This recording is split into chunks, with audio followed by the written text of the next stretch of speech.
Okay,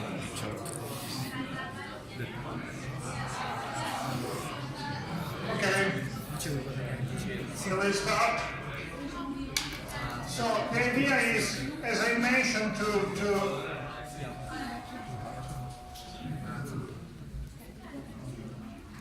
the idea is to use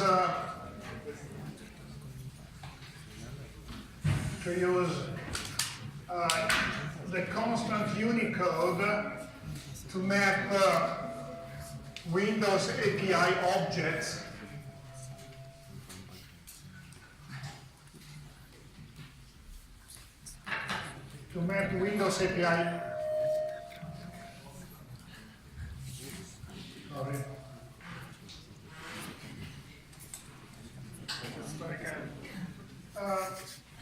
use the constant Unicode to map Windows API objects, and the constant underscore Unicode to map standard C function towards the 8-bit version or the 16 version. And as I mentioned, in a way, as far as the C library is concerned, the mapping is described into tchar.h, and this file can be analyzed to understand which version of the function you want to use. So let's say you want to use printf. If you're using printf, you know that you are mapping everything on 8 bits. So if you want to be generic, you go there, you see that printf is actually generalized using underscore tprintf.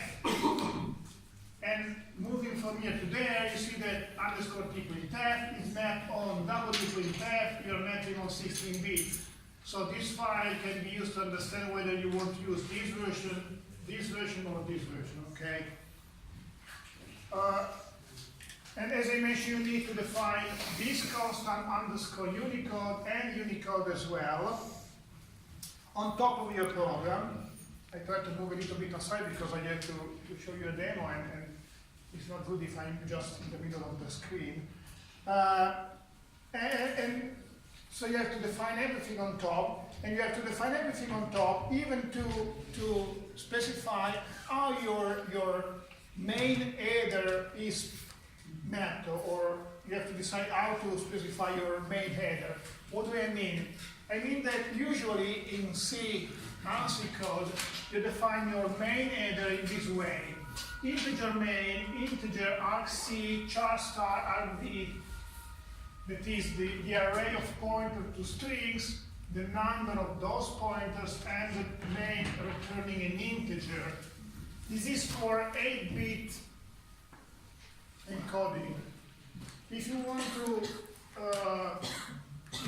to stay on 16 bits, you have to define your main in this way: integer white main, integer argc, white char star argv.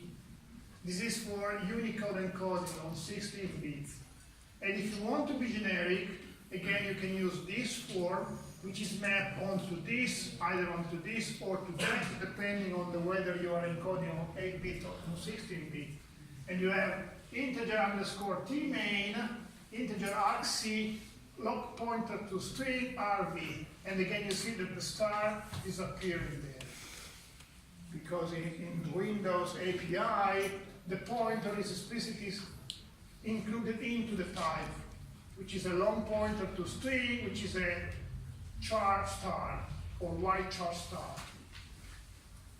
So in a way, your program should be defined, or let's say have a framework like this one.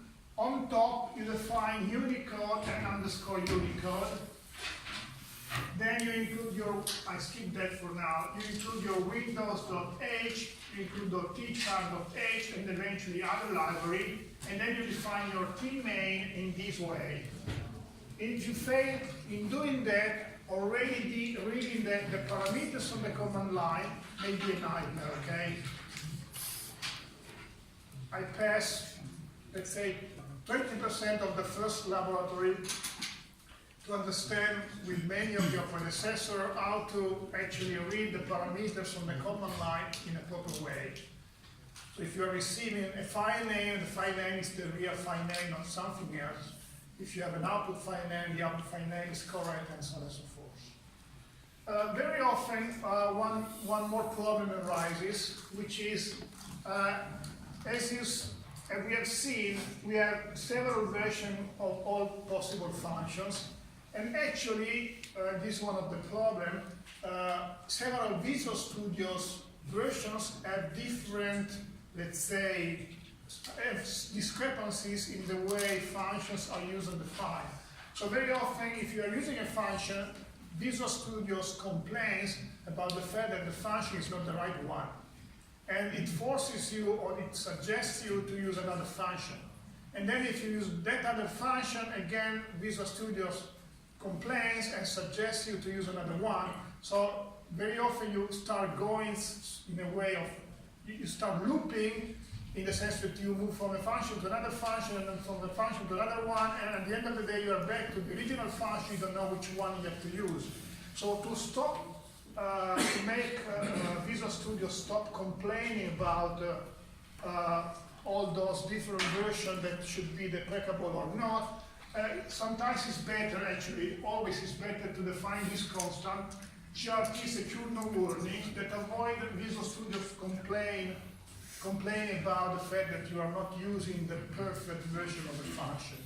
Otherwise, you keep on looping in the sense that you move from one version of a function to another one, then to another one, then to another one, and then at the end of the day, you don't know which function to use to perform very simple operations like reading something, writing something, comparing string, or something like that. Manipulating string, manipulating character. So this is the basic structure your program should have. Generic version, avoid too many warnings, so disable Visual Studio to print out all possible warnings for the deprecable functions and so on and so forth. Your header and the generic header for the main. With the main mapped on the right main version, as well as non-pointer to string mapped onto the char or white char types. Okay? Questions? Okay, once said that, I try to clarify everything using one example, even if this is not really complete, because actually I'm not using in this example everything I just showed you, but just something. So actually I'm showing this example, which I'm going to use to show you the demo on the Visual Studio environment. And the idea is to write a very simple program, which is actually copy one file into another file. So you have an input file, which is actually copied as it is into the output file. And the program is supposed to receive two parameters on the command line, the input file name and the output file name, which allow me to show you how to introduce those parameters on the command line when working on the Visual Studio environment, which is again is a little bit tricky and one of the main problems for the first lab. The file can be a text file or a binary file. And being a binary file, I will be more clear on that in the first section of the next unit. You cannot use scanf, for example, scanf, because usually if you are using a scanf, you are manipulating a file as an ASCII file. I will be more clear on that in the next part. So being a binary file, you are supposed to use what probably Professor Lafate showed you, that is read and write in the Unix environment, or fread, fwrite in the C code, and the corresponding system code in the Windows version. So actually we are going to see 4 versions of this program. The first one using the standard C library. Everybody should be more or less aware of this. The second one using the Unix library, which is something for sure Professor Lafate showed you in the first lesson or something like that. Then the Windows API, and then a very compact version of the Windows API using the so-called convenience functions, that are functions that do something that is done by other functions in a more compact way. So first version, 4 versions of the same program. Okay. Let us start with the first version, the standard library version, which is pretty simple. Okay, what do I do? Okay, I include the standard input-output library. I define n, which is the size of my string. The string is an array, static array of this size of character, and I have the file pointer for the input file and the file pointer for the output file. Notice that in C, file pointers are of type file star. Okay? This is not true in the Unix environment, and it's not true in the Windows API. So I have file in, file pointer star, file pointer out, star file. And then I have these n in and out that are the number of characters I'm reading or writing to the file that are of type size t, to be precise, even if size t is very often transformed into an integer, which is more or less the same, or unsigned integer. But okay, in this case I'm using size t. Then I'm opening the two files. The first one, input file in reading mode, the second one in writing mode. B, in the Unix environment, has no meaning. So I put it, but it has no meaning, because in the Unix environment, all files are actually manipulated in the same way, whether they are binary or not. And I have the file pointer in input, the file pointer in output. If they are null, I have an error, otherwise I go on. And as this is a binary file, I'm using fread and fwrite to read the file. Again, I cannot use fscanf or fgetS, because if I do use them, I do not even know when to stop. Because when I'm usually, I don't know, reading the file using integer or real specification, which is something I'm going to clarify a little bit better in the next section, I'm just concentrating, for example, on the end of file constant, which is a sequence of bits, which actually in this case I can use to represent something else. So in a way, I cannot use the standard manipulation functions, and I'm using fread, which is reading in this string this number of elements of this size. This is size of char, 1 byte, from this file. So again, I'm reading from this file this number of bytes into this string, and I receive back the number of bytes I read. So in a way, if this and this do coincide, I read everything I need. Otherwise, if this is less than this, I'm on the file end. So I've reached the end of file. So that's the idea. So I'm not using end of file or null to understand whether I'm on the end of the file, because I'm on a binary file, but I'm using the discrepancy of those two values to understand whether I'm on the end of file. So if I'm reading a specific number of characters, and I'm actually reading less characters than this, then I read less than what I asked for, which implies that I reached end of file. So if this is larger than 0, then I have to write on the output file my string of this number of characters. This is this, not this, because if I put n in there, in the last reading and writing operation, I would write more characters than I read, than the one I read.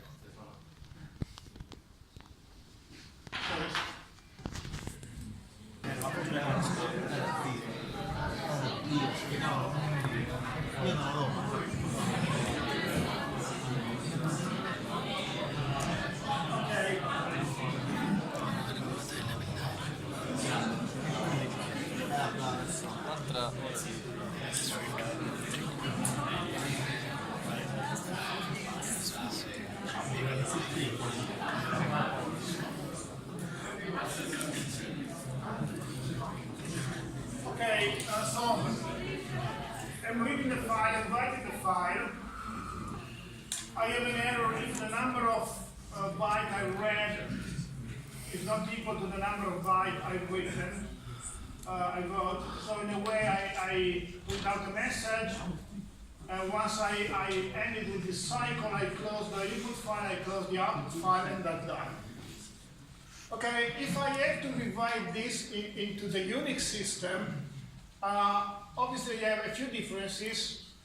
The first one is that, as I mentioned, files are not described by file star objects. And then I cannot use fread and write. I have to use the equivalent functions into the Unix system that are read and write.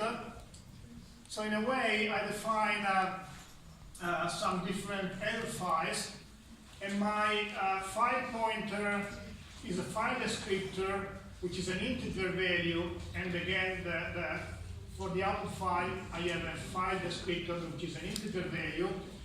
And you see, as you know, I have different options to open a file, because I have, as before, the possibility to open a file in read or write mode, but I also have security attributes, so I have already some differences in there. And then I have some other difference in reading and writing a file. And again, I'm reading, and if this value is not equivalent to this one, in a way I realize that I'm on the end of file. And if this value is not equivalent to this one, I realize that I have had a problem in reading or writing the file. And instead of fclose, I'm just closing the files. So when you see the Unix version, as I mentioned, Unix was born with C, is pretty close to the previous version. Instead, if we are using the Windows API, everything actually changes, even if I'm not using all the features I mentioned before. You see, I'm not defining Unicode, not Unicode, whatever. I'm just using partially the notation I mentioned. But you see many symbols that are capitalized. Okay, capitalized integer, long pointer to string, handle. You see files are managed with handles, as I mentioned, not with file pointer or integer values. And I have dword, unsigned integer, char. In this case, I use the 8-bit version. I don't use, I use a constant here, so I try to use a notation which is as close as possible to the previous one, but even if I'm trying, I'm forced to use completely different API function to open or reading a file. And you see, for the first time, I'm using this create file, which is actually the equivalent of opening a file. And you see that the name is much longer, and the number of parameters is much higher, because I have the file name, and then 1, 2, 3, 4, 5, 6 parameters with very long name and with very long constant, as I mentioned before. So I'm not entering into the details of this, because this is something I will explain in 6 weeks' time, when I have to explain you how to read a file. But you see that again, the description is much longer, so it's much more descriptive than in precedence. And again, I have not null, but invalid end of value, invalid end of value, and so on and so forth. So this is just for opening, with a set of parameters whose meaning is this one, more or less, but I will explicitly introduce that just when I have to start the class. And then I read file, and again, you see 1, 2, 3, 4, 5 parameters, because this one is returning actually a Boolean value, which is okay or not okay. And so I'm writing this on this file of this size, and this is the number of characters, the size, the number of elements I wrote, which in the previous version was received, was given back by the function, whereas in this case, again, the function delivers a Boolean value. So you have to pass it as a parameter, and here I have at least one more parameter to define extra possibilities, which I will introduce again in 4 or 5 weeks, which actually describe how to perform the reading and write operation in terms of access. Okay, I can in a way perform a random access on the file using this value in there. And then I have an handle, so I close the handle, generic function, as I mentioned. Very often I just close the handle, I close the handle, and that's all. So you see that the function is doing exactly what we did before, but the structure is completely different. So functions that we use are not there anymore. We have create file instead of open, we have read file, write file instead of read and write, close endon instead of close or file close, and so on and so forth. And then, as I mentioned, Windows is somehow very powerful from this point of view. So instead of reading and writing what I just read, I can use what is, as I mentioned, called convenience function, in which I'm just using this copy file, which actually is copying this file into this, and this is a parameter specifying whether I want to overwrite or not the output file, and that's all. Okay, which is something that has already been implemented. It's actually doing what we did before, so in here, but it's actually a unique API function. Okay, questions? So now I want to show you how to, let us suppose this is our very simple program, and we want to, in a way, understand how to make it run into the Visual Studio's environment, which is somehow complicated by the fact that I try not to stand in front of the screen, but I'm pretty uncomfortable in here because it's not easy to use my laptop in this way. Okay, I will try. Okay, so as I mentioned, you can download, you can try to grab whatever version of Visual Studios you want. In this case, I have this 2013 Ultimate version, which luckily is in English. And you have an environment which is, I know it's difficult to read, but it's difficult to enlarge everything, which is in a way pretty similar to code blocks or DevC, because all the interfaces are pretty similar to each other. And what usually I ask to do if you want to write a new program is to actually open a new project. And to open a new project, you go into File, as you would do in the code blocks or Dev C++ environment. You go into File, you select New, and within New, you select Project, and you select General, C++ General, and within C++ General, you select the empty project, you give a name, and you select a directory. In this case, the name is Project 2, here Project 2, so that's the name of my new project, and it's going to be open in this directory. That's okay for me, so I just select OK, which implies that a bunch of files is opening into this project directory in which I will write my program. So I select OK. I need some time. And then this new project should open. And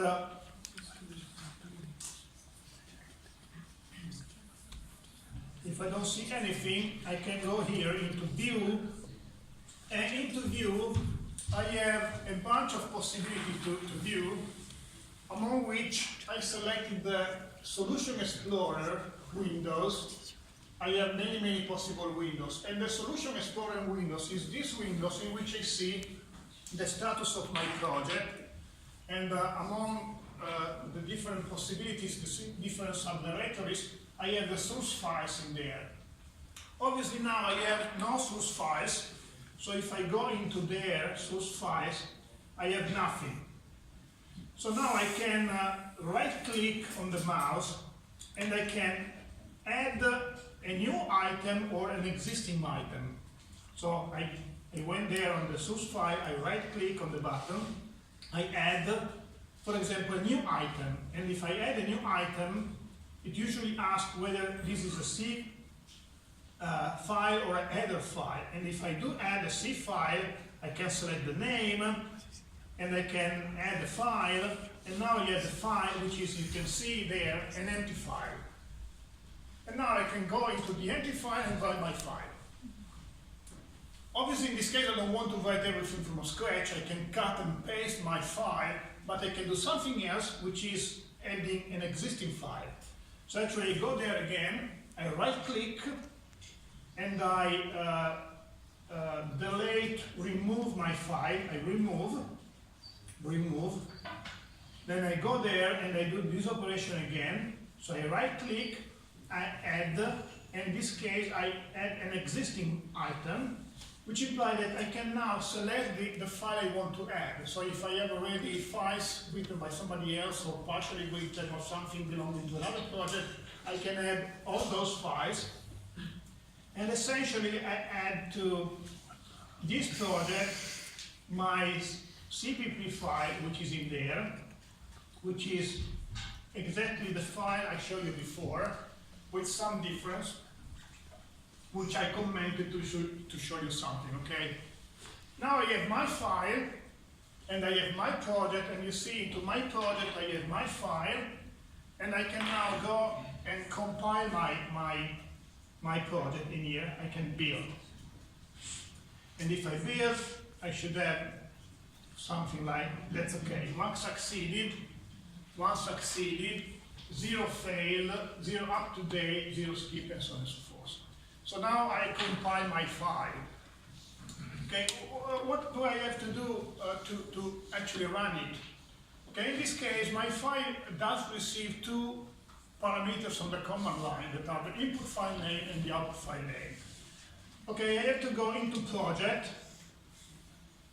then I have to go into project properties, and if I click the project properties, a new window should pop up, and into the configuration properties, I should go into the debugging windows, and into the debugging windows in here I have the command line arguments, you see, which avoid me to type the file, input file name and the output file name every time I have to rerun the program. And in this line I can add all parameters I want. Okay, I'll show you again, because that's something that it's usually asked 10 different times during the first slide. I go to the project, properties, configuration properties here, debugging, and in here I have, let's say, file1.txt and file2.txt that are supposed to be my input files. Okay? There are two problems with that. The first problem is that very often, the first problem is, okay, two problems that actually deliver the same results. Okay, first of all, you specify f1.txt, I specify f1.txt and f2.txt. So this is the input file, this is the output file. The first problem is, where is supposed to be the input file? Because now I have everything into my project, it is project 2, and you see I have a bunch of files in there. And where is my working directory? So where is the input file supposed to be? Because actually my input file, in this case, is in here. So in a way, I have to specify where my input file is supposed to be, which implies going into the project, again, properties, again, debugging, and in here, working directory, you see working directory. In here, I specify the directory in which my input file is supposed to be and where my output file is supposed to be generated, which in this case is my project directory, which is not the place in which my file is actually placed. So if I go in there into my project directory, you see I can, in here, edit or browse. And if I browse, I can see that I'm actually within my default directory, my default working directory is into my project 2, in here, close to the debug section. So it is into my project. So if I put my input file in there, that's okay. But if my input file is not in there, I'm trying to read something which is not in there, which implies that it will fail. So either I put my input file in there and my output file will be generated in there, or I have to modify this directory, which implies, for example, moving to TMP1, going to demo, and that's my working directory. So I select this directory, that's my working directory with F1 txt is supposed to be. Actually, it's not F1, but this 01 in. So you have to put the right file name. 01 in if I want the program to work correctly. Okay? But in the case our files are in different folder and we want to let where they are. And so we write an absolute path.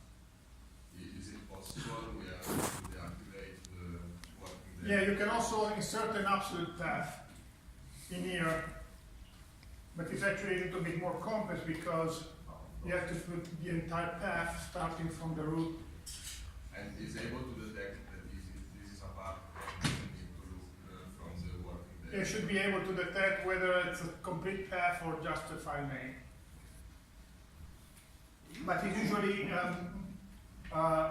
easier to either modify this file or put your file in the exact working directory without explicitly stating the entire path. Another problem, I mentioned two problems. Another problem exists in this case, which is the following one, which is common which is due to the Windows way of managing files. Notice that in this case, I mentioned that my input file is 01 minus in.txt, which implies that the extension is txt. Unfortunately, you should be aware that Windows very often hides extensions. What do I mean? I mean is that if I open the file manager, the Windows Explorer, and if I go within one directory, for example here, or in there where I was, in here, in my version, in my setting, I see the extension. You see, I see cpp, txt, blah, blah, blah. But the right case is in which you do not see the extension in Windows. Actually, if you go, that's an Italian version, Windows 7, but it's pretty similar to other versions. If you go into Tools and Directory Options, then Visualization or something like that, you should see the possibility to hide or not to hide the extension of your file. For example, if I hide the extensions, now you see I do not see the extensions.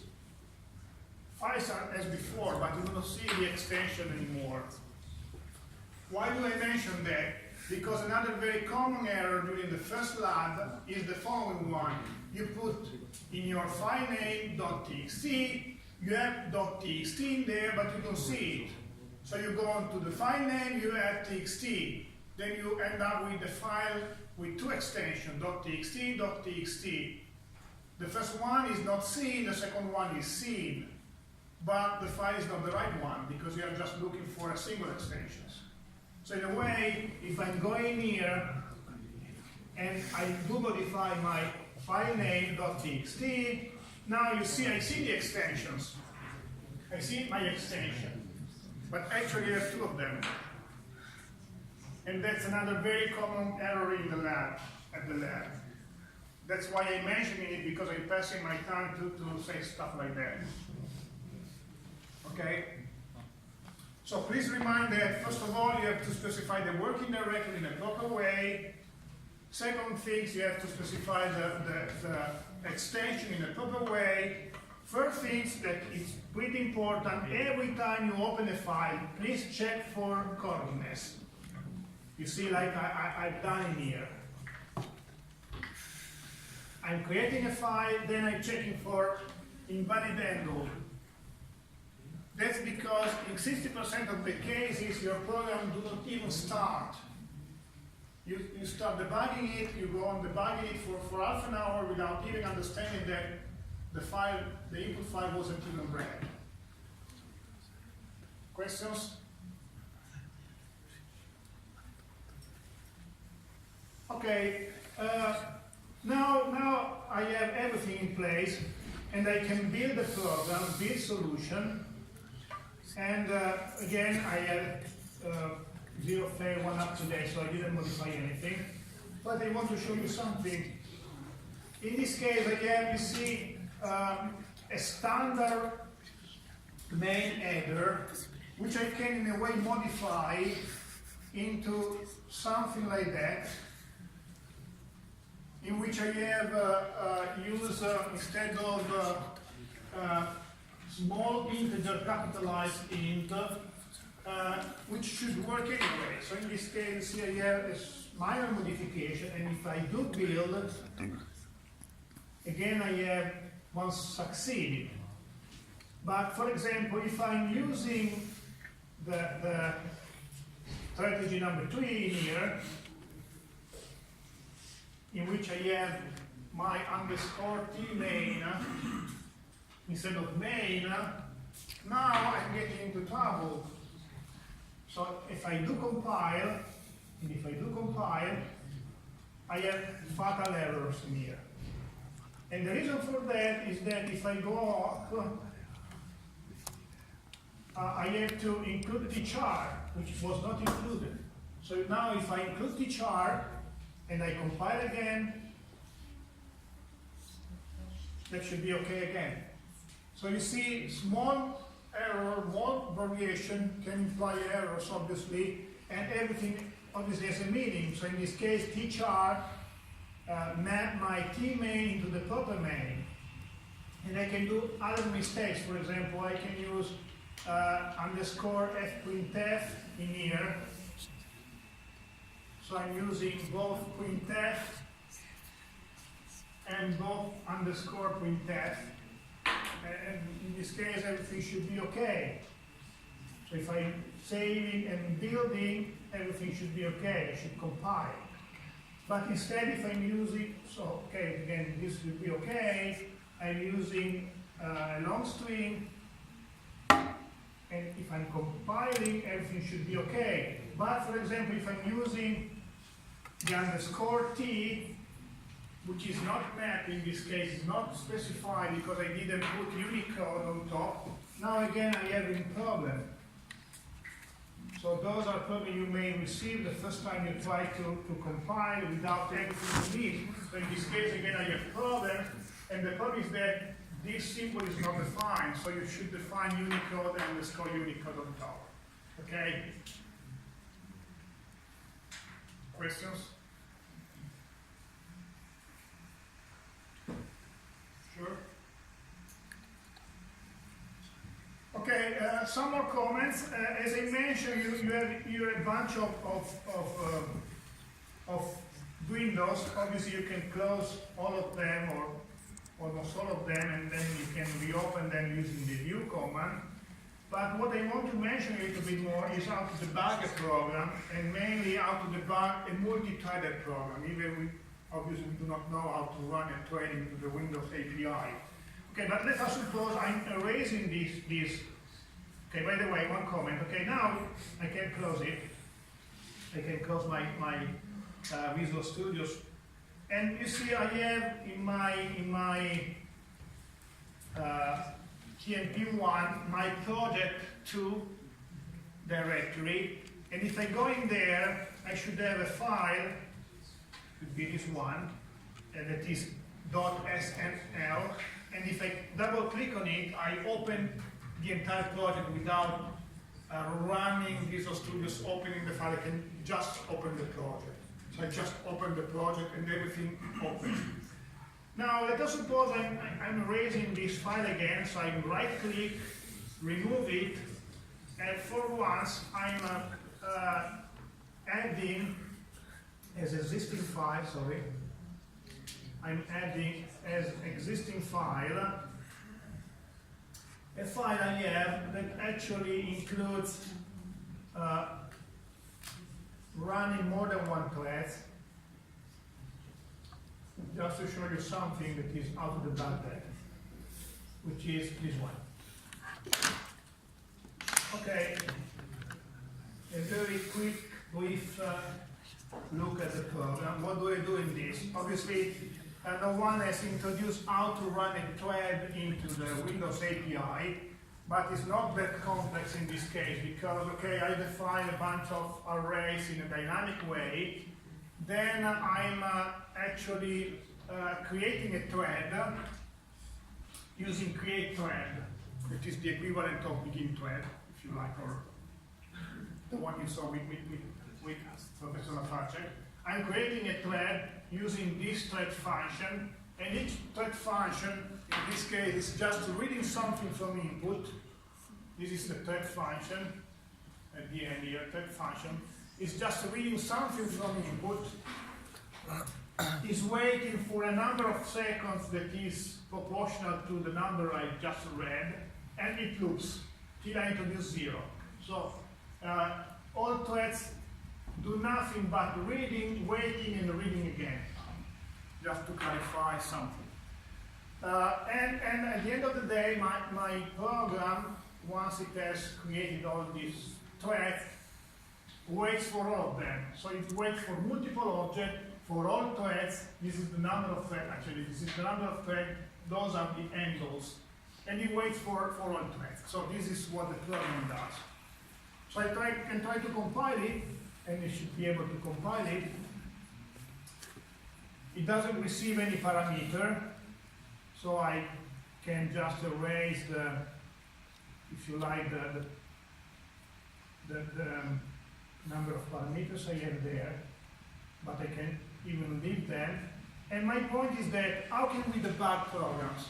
And that's very important because many of you, at least many of your predecessors, work for many laboratories without even debugging the program.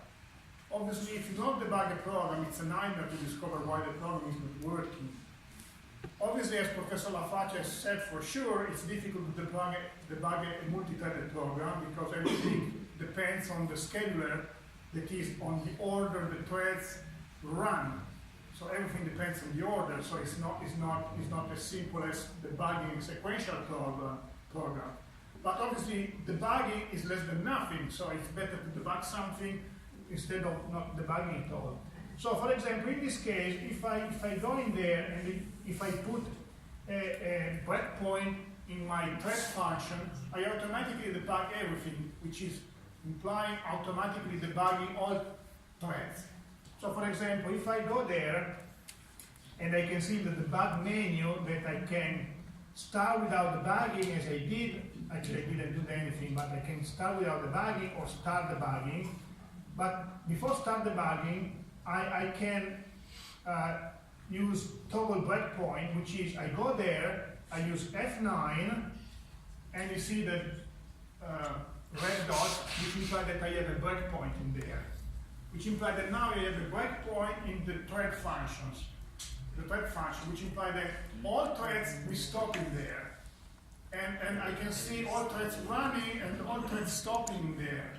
And obviously I'm influencing everything with my debugger, but at least I'm seeing what is going on. At least I'm seeing whether the functions are running or not running, and whether they are receiving the parameter they are supposed to receive in a correct way or not.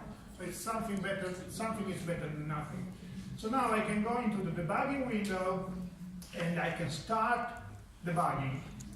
And if I start debugging, I see sorry, you're right, I had to put a number of threads in as a parameter, so in there I set, let's say 3, that is I have 3 threads. So I have 3 threads, I should rebuild, and I should debug again, and now you see I have an arrow in there stating that I'm on this line. And if I go into the debugging windows, I see that I can step into, step over, step out, which implies step into, you step into your function. If you have a function, you go inside the code of your function. If you step over, you just execute the entire function. In this case, I want just to move on to the next line, so I press F10. F10, you see I go on the line below, you see the arrow, the yellow arrow. F10 again, And you see in here, actually, I know you don't see that, but thread ID 1 implies that this is the thread number 1. So I receive my parameter, I transform my parameter into the integer number, the thread ID, and I see that I'm debugging now thread number 1, which is waiting for 5 seconds. So if I press F10 again, thread 1 is sleeping. And now you see, I'm again on this line, which implies that another thread is running. And now if I press F10 again, and again, and again, I see that now I'm on thread number 2. And now also thread number 2 is going to sleep. F10. And now I'm on thread number 3.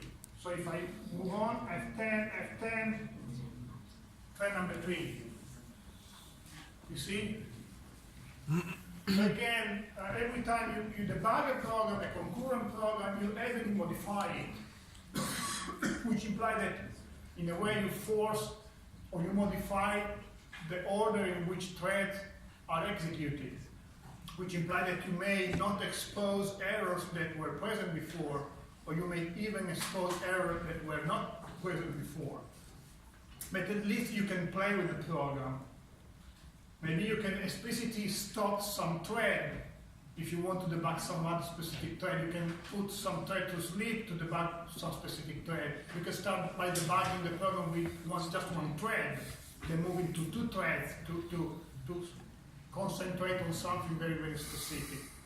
But again, debugging something which is behaving in a not standard way is better than not debugging at all. So you have to learn how to debug. So again, the idea is to build your program, then to insert an initial breakpoint, and then to start with debugging. Obviously, you can stop debugging.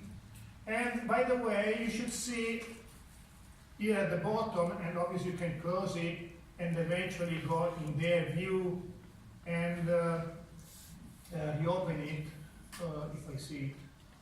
Where is it? Windows, Autos. So if you go into the debug Windows, this is the Windows for the debugger. So you can go there, Autos. You see in these windows all automatic variable values. You can go there, debug Windows. You can enable the window for local variable. And if you then enable it, local variable, you see all local variables. So you can not only break your execution at a specific point, not only move step by step, jumping on function or entering in each function, but you can also analyze all local variables, all global variables. You can even add watch point if you want to see some variable specifically which is not in there.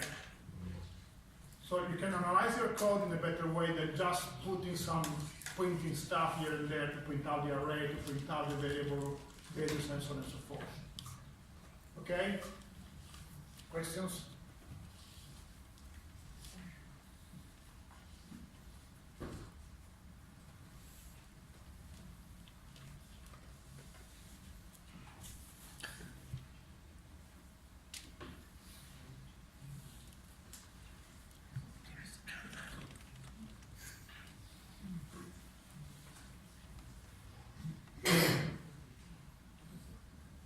Okay, that's the program you should use starting from, let's say, week number 8 or number 9, I don't know exactly.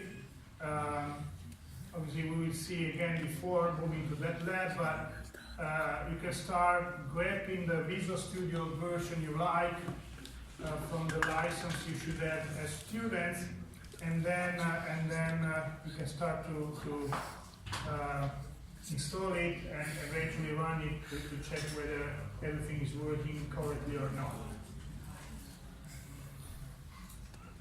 Okay. 10 more minutes, then we go. Questions? Sure?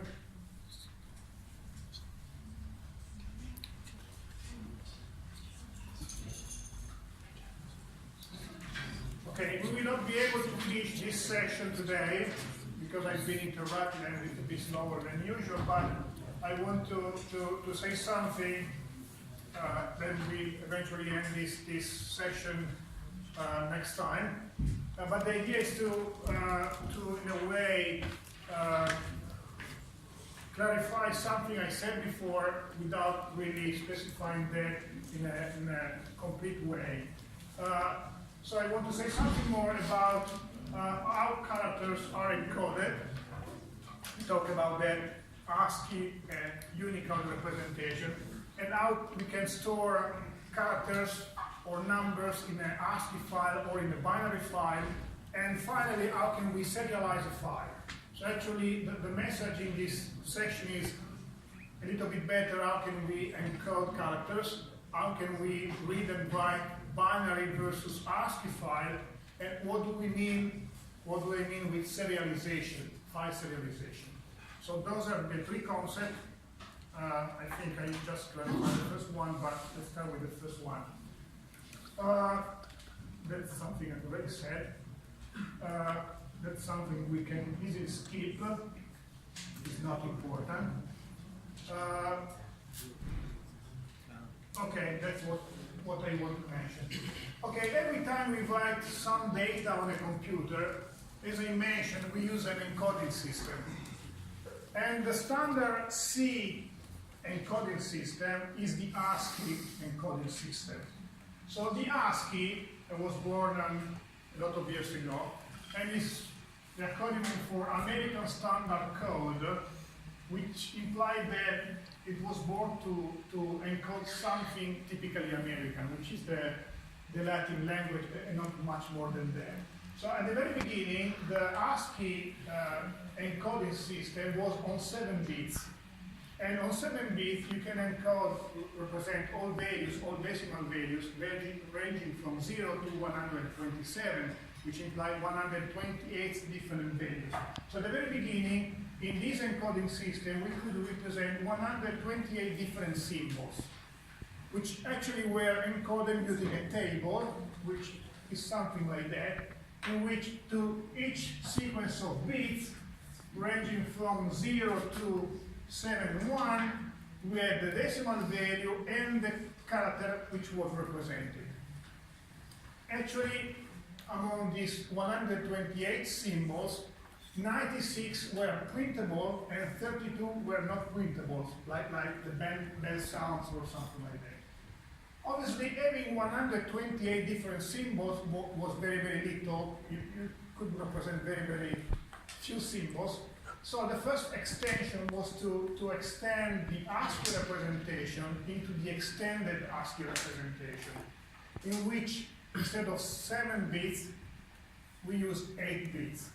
Before, the 8-bit was used for parity division, which is for error correction.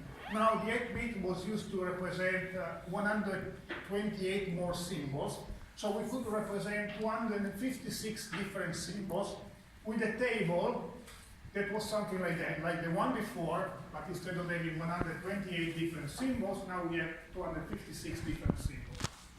Obviously, this was very little again, and so the idea was to extend this using different ASCII representations. So what do I mean? I mean that we had an ASCII table for the original Latin alphabet, another one for the Eastern European alphabet, and so on and so forth. So at the end of the day, we had many, many ASCII tables to represent as many languages, as many alphabets as possible, as many symbols as possible. But again, this was, from the one side, quite confusing, because when I was writing to someone in China, obviously I had to agree on which ASCII table I should use to understand each other. We should use to understand each other. And then many symbols were not represented anyway, like the Klingons language was not represented again. So the idea was to extend ASCII representation into what is usually called the Unicode representation, which is a standard. And the last standard is able to represent more than 1 million codes because it's using 32 bits. And the version now in use is actually representing where is written, is representing more than 100,000 symbols. Where is written? I don't know. It represents more than 100,000 symbols. Here, it's representing more than 100,000 symbols, real symbols, out of these possible available different symbols. And Unicode obviously is using more than 8 bits. So how many bits do we use? So we have the standard mapped into different actually real implementations that actually use a different number of bits. And we have actually what we call UTF, that are the different possible implementation of the standards.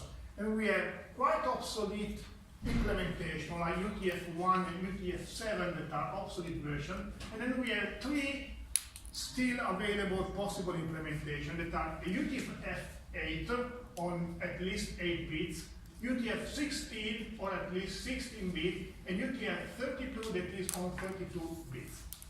What do I mean? I mean that if we are using Unicode to represent characters with UTF-8, we are using either 1, 2, 3, or 4 bytes. If we are just using 1 byte, we have the exact original ASCII representation. But we can also use 2 bytes, 3 bytes, or 4 bytes. Obviously, this is a little bit more complex because we are, from the one side, using more than 1 byte, so we are wasting more space when we store something. And on the other side, we have to understand whether we are using 1, 2, 3, or 4 bytes to recollect, to reconstruct our information. The same was in this case, in which we can use 16 bits or 32 bits, either 1 or 2 couple of 16 bits. And in this case, we have always 32 bits. So this is a fixed bit encoding system, which is somehow the simplest of the 3, because it's simple to understand whether each 32 bits is one single character and not eventually 16 or 32, 8, 16, 24, or 32. But obviously we use 4 times the quantity of memory originally used by the ASCII representation. So every time we store a file, we use 4 times more the memory we would use using the ASCII representation.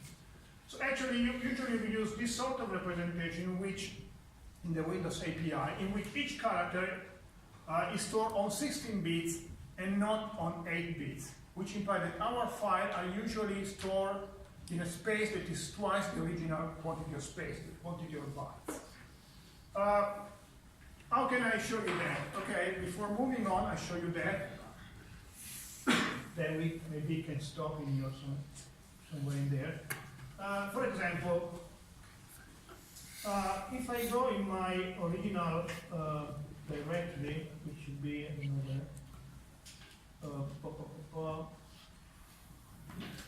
should be here.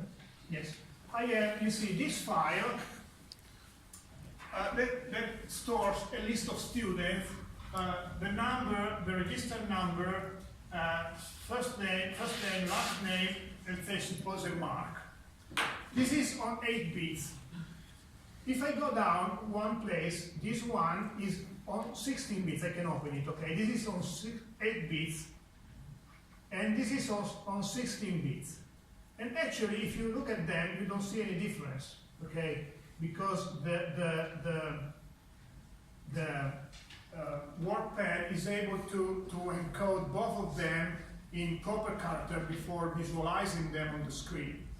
And actually, if you go on the file manager in there, and you look at the space, you see 1 kilobyte in there and 1 kilobyte in there. So again, they look the same.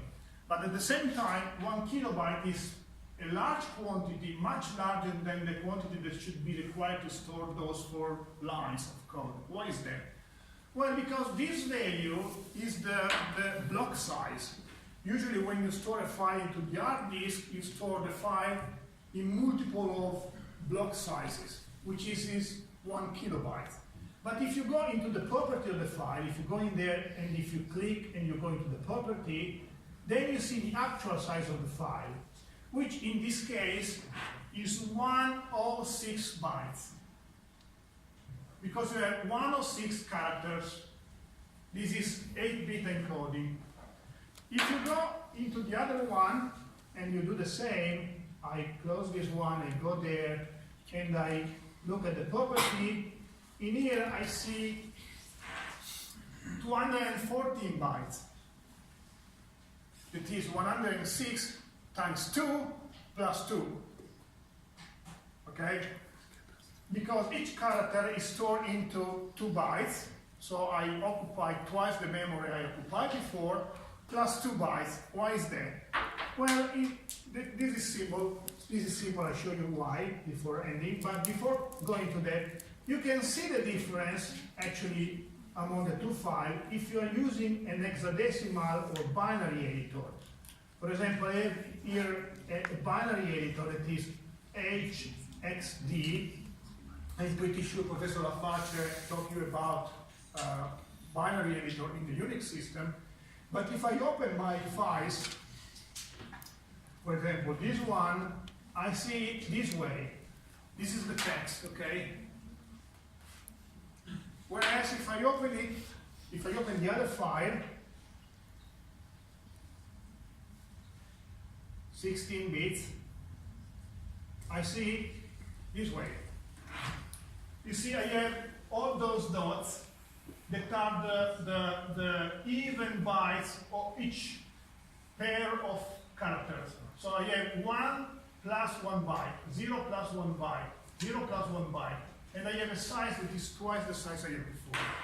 This is the 16-bit version, and this is the 8-bit version, okay? So you can see the difference, even if it's not so trivial. Why I have 2 bytes more? Because you see here on top, I have something that is not present in the other file, which is a coding metric specifying the coding system. What is that? Okay, if I go back on my overhead, and then we quit, that's another problem, I mentioned that before. You can see that very often you can store on top of your file what is called the byte order mark, which is a code made up of 2 bytes, which specify at the beginning of the text string which sort of encoding you are using. So actually there are 2 bytes, as to all the bytes to store, specifying which sort of encoding you are using. That's one of the problems with the Unicode system. So you specify one code on top describing the sort of encoding system you are using in the remaining part of your file.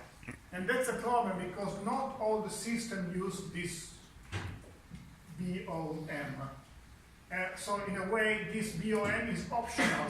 So there are cases in which you have different sort of encoding without the BOM, so it's difficult to recognize, to understand which sort of data or in which form you store your data to be able to recollect and to restore them when you are reading the file.